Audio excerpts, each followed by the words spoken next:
Untuk peralatan tangan adalah suatu alat yang biasa digunakan untuk mengerjakan suatu pekerjaan teknik yang menggunakan tenaga tangan. Karena nanti ada peralatan tangan bermesin. Kalau peralatan tangan bermesin itu alatnya masih dibantu dengan mesin. Untuk ini, peralatan tangan ini semuanya menggunakan tenaga tangan. Saya mulai dari obeng atau yang banyak disebut dengan tray. Ada dua model yang ada di sini. Sebetulnya ada beberapa model, tapi saya mengambil dua contoh. Ini yang banyak dipakai dan banyak dijumpai di dalam perbengkelan, yaitu obeng plus seperti ini, karena bermata plus.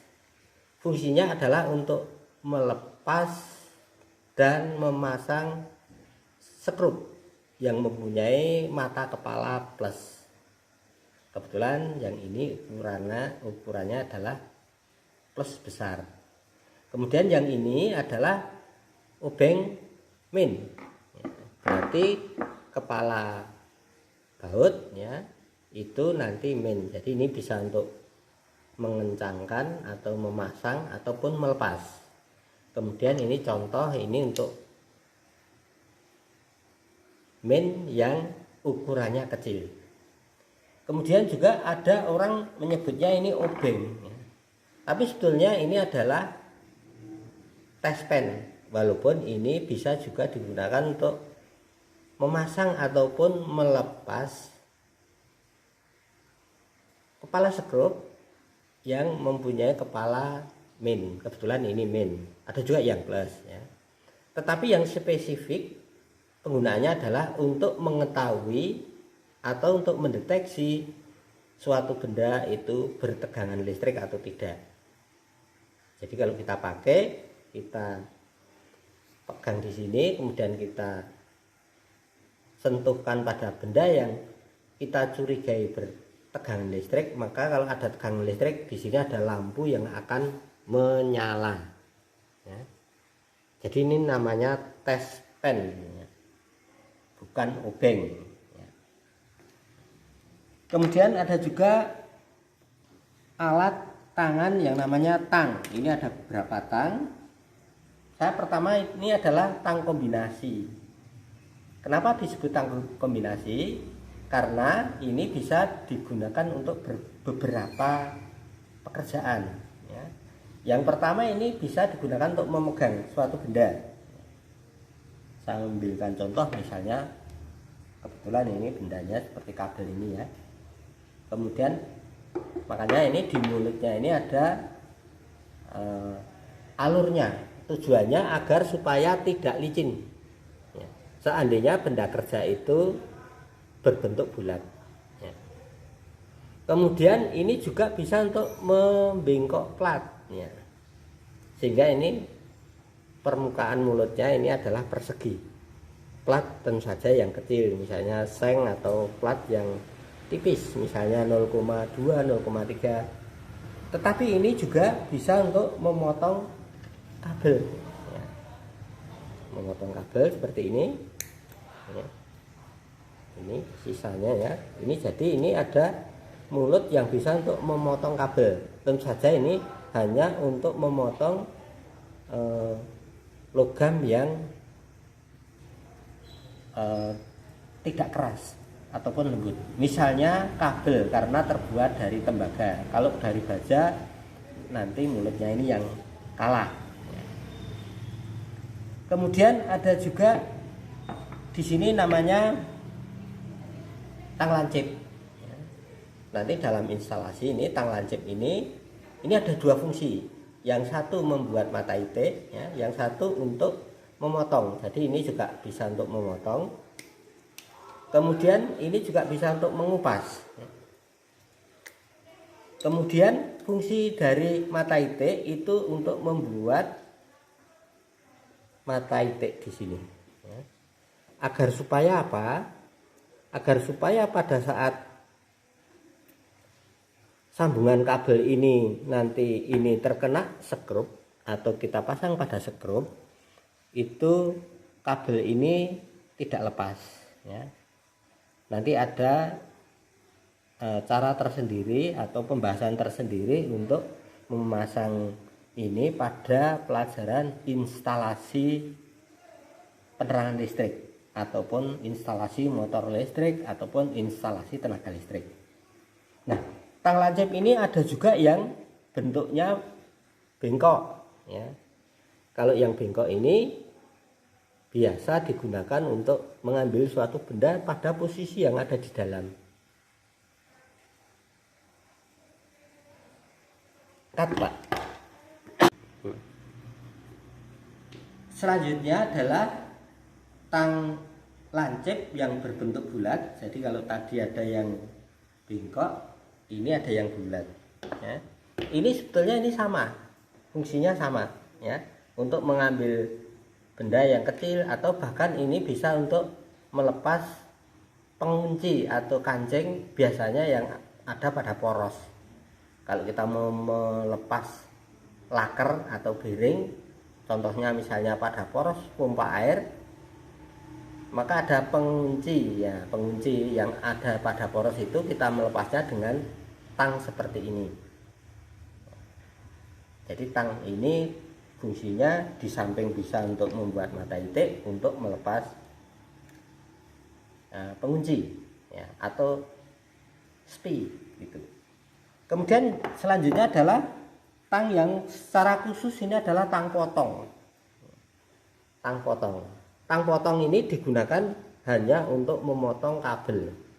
Jadi ini tidak boleh untuk memotong kawat baja karena pemotong di sini ini tidak mampu. Jadi ini khusus untuk instalatir ini. Ya, untuk instalatir, karena instalatir itu kabelnya terbuat dari tembaga. Ya, tembaga. Jadi ini untuk memotong seperti ini. Kemudian kita lanjutkan lagi, ada tang pemotong yang secara spesifik berukuran besar. Jadi ini juga tang potong ya.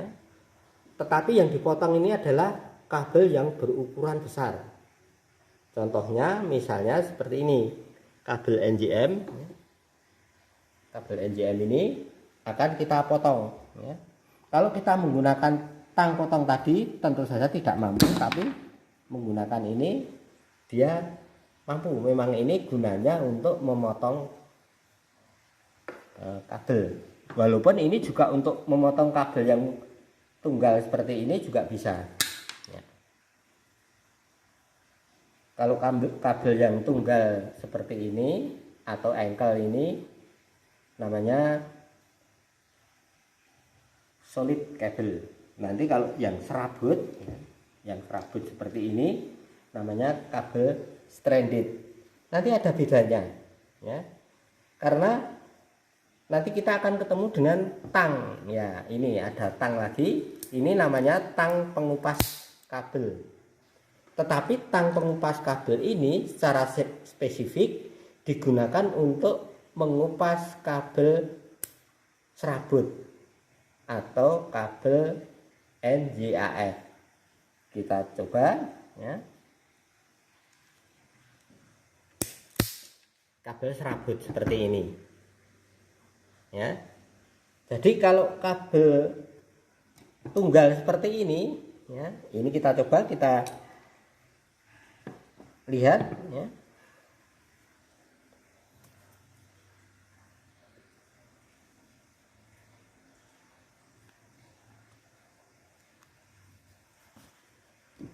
Kalau yang tunggal seperti ini ya, atau solid cable seperti ini, tidak boleh menggunakan kabel pengupas seperti ini karena ini akan cepat rusak ya. Ini khusus untuk yang serabut. Jadi ada perbedaan. Kalau ini namanya kabel solid cable, kalau ini namanya stranded cable ya, atau serabut, atau terdiri dari beberapa helai kabel ya. Jadi sekali lagi penggunaannya yang tang seperti ini untuk mengupas kabel serabut, sama dengan yang di sini. Ini juga sama fungsinya, cuma ini nanti dari depan ya, dari depan. Tapi fungsinya sama ini ya, fungsinya sama dengan yang ada di sini. Ya. Kemudian kita lanjutkan lagi, ada tang lagi.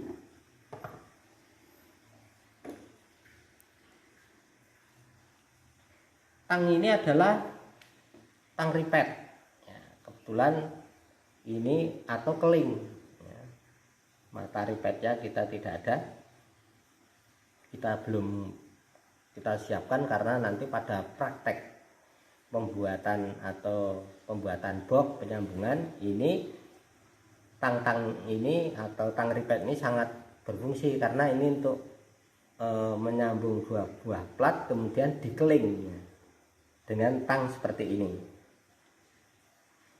Kemudian ada lagi tang seperti ini. Ini tang untuk memasang sepatu kabel atau skun. Ya. Kita coba, kita pasangkan sepatu kabel seperti ini.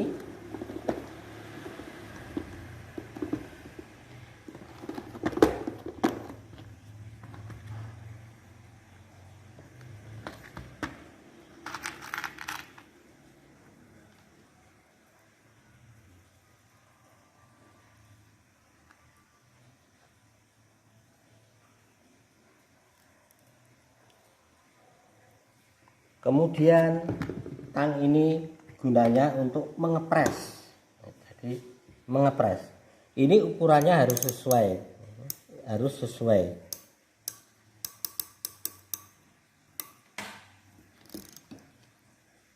Jadi seperti ini.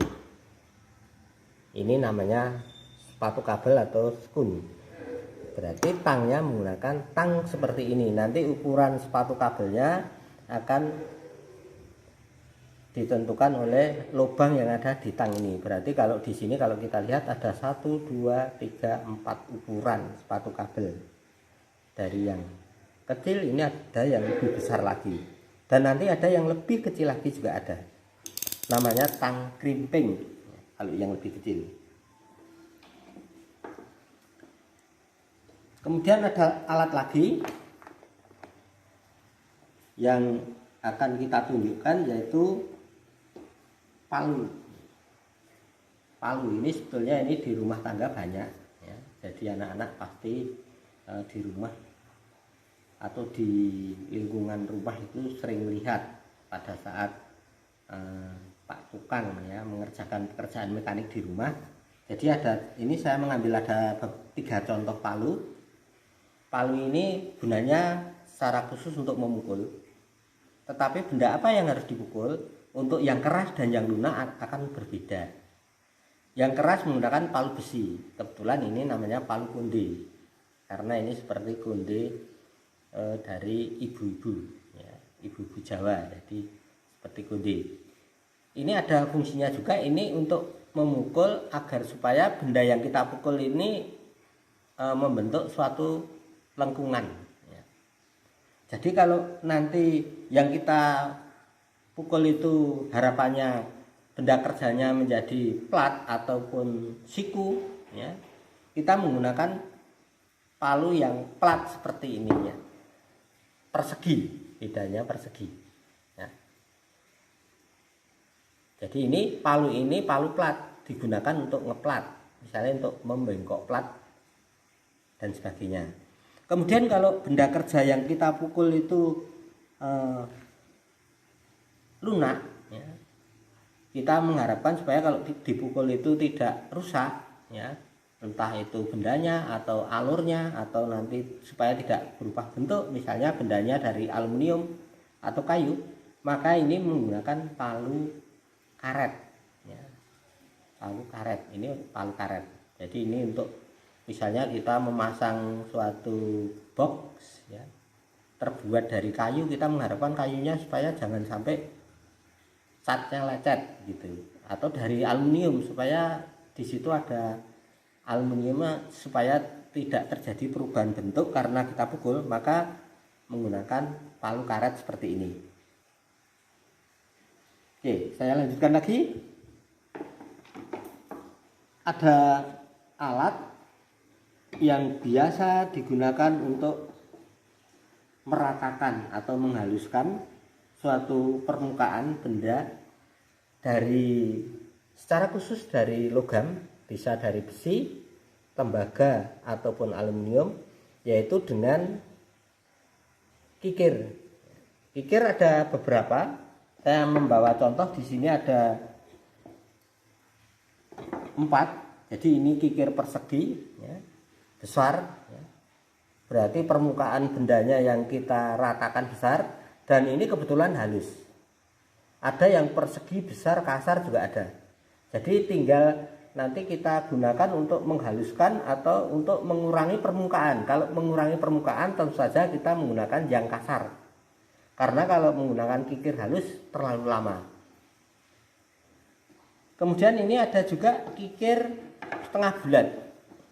Ini juga setengah bulat ini untuk membentuk permukaan benda ini menjadi melengkung. Ya. Kalau yang tadi lurus, ini melengkung. Jadi kalau kita lihat di sini, ini juga melengkung, tapi ini mengurangi permukaan benda kerja yang mau kita kikir. Ya. Karena ini kebetulan yang saya bawa sebagai contoh ini adalah kikir setengah bulat tetapi kasar. Nanti ada juga yang halus. Kemudian ada juga kikir segitiga. Ini sudah agak lebih kecil, ya. Ini kikir segitiga ini untuk membuat permukaan yang misalnya membuat lubang, tapi nanti bendanya lubangnya kecil tetapi lubangnya harus segitiga ataupun persegi, maka kita gunakan kikir segitiga ini untuk membentuk, ya, membentuk segitiga ataupun persegi pada suatu benda kerja yang nanti posisinya di dalam. Kemudian ada juga kikir bulat. Nah, kikir bulat kecil seperti ini. Ini digunakan untuk meratakan permukaan bulat pada suatu benda. Misalnya kita ngebor plat, kemudian permukaannya masih kurang besar atau kurang halus, ya, maka kita ratakan, kita haluskan dengan kikir bulat seperti ini. Nah, kita lanjutkan lagi. Ini ada cutter, ya, cutter bentuknya seperti tang, tapi sebetulnya ini ada cutter. Fungsinya adalah untuk memotong pipa instalasi. Kita coba.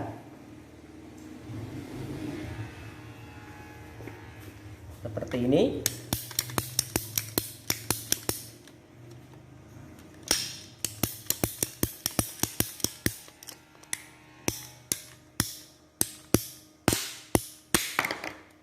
Jadi kalau sudah pakai cutter pemotong ini, ya, ini sudah tidak perlu pakai gergaji lagi, ya. Tinggal menggunakan cutter seperti ini. Jadi ini cukup praktis, dan ini hanya untuk pipa PVC, ya. Kalau pipa logam nanti ada namanya tubing cutter atau alat pemotong khusus lagi yang saat ini belum bisa kami tunjukkan. Kemudian di sini ada juga per bending, ini seperti per. Ini suatu alat tangan karena menggunakan kekuatan tangan yang berfungsi untuk membengkok pipa instalasi. Kebetulan pipa instalasi ini istilahnya pipa instalasi high impact, ya, klipsal yang berukuran 20 mili. Jadi untuk pipa instalasi yang high impact ini tidak perlu dipanaskan, Beda dengan pipa pralon. Pipa instalasi yang pralon itu masih dipanaskan dengan nyala api. Tapi kalau yang untuk high impact ini menggunakan bending. Kita masukkan, kemudian kita tekuk.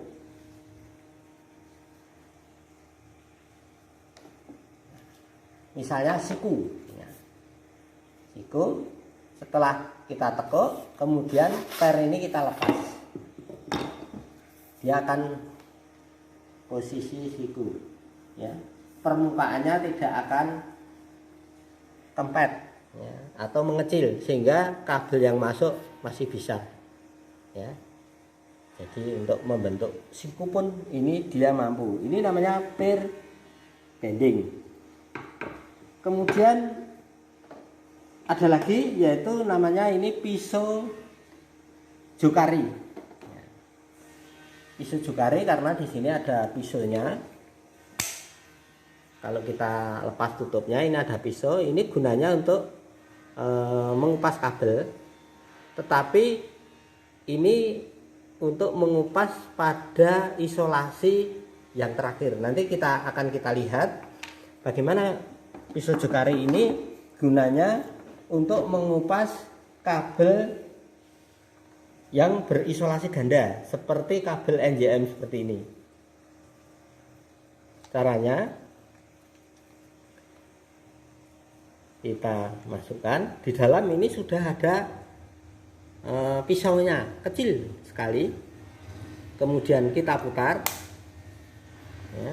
Ukurannya nanti bisa kita berapa kedalaman atau besarnya kabel ini bisa kita atur dari sini, ya. Kita putar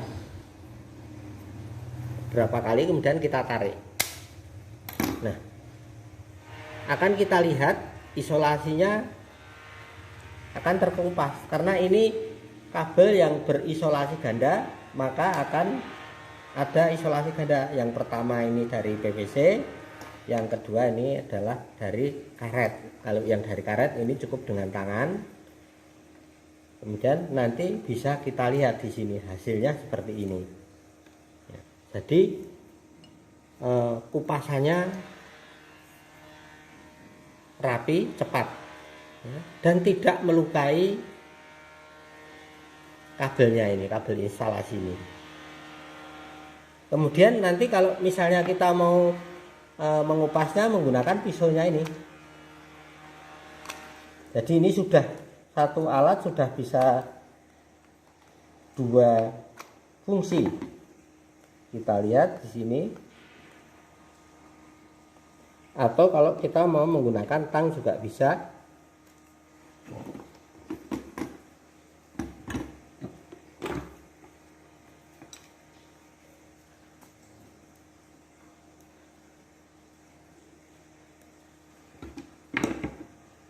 Ini, jadi fungsi ini adalah untuk mengupas, ya.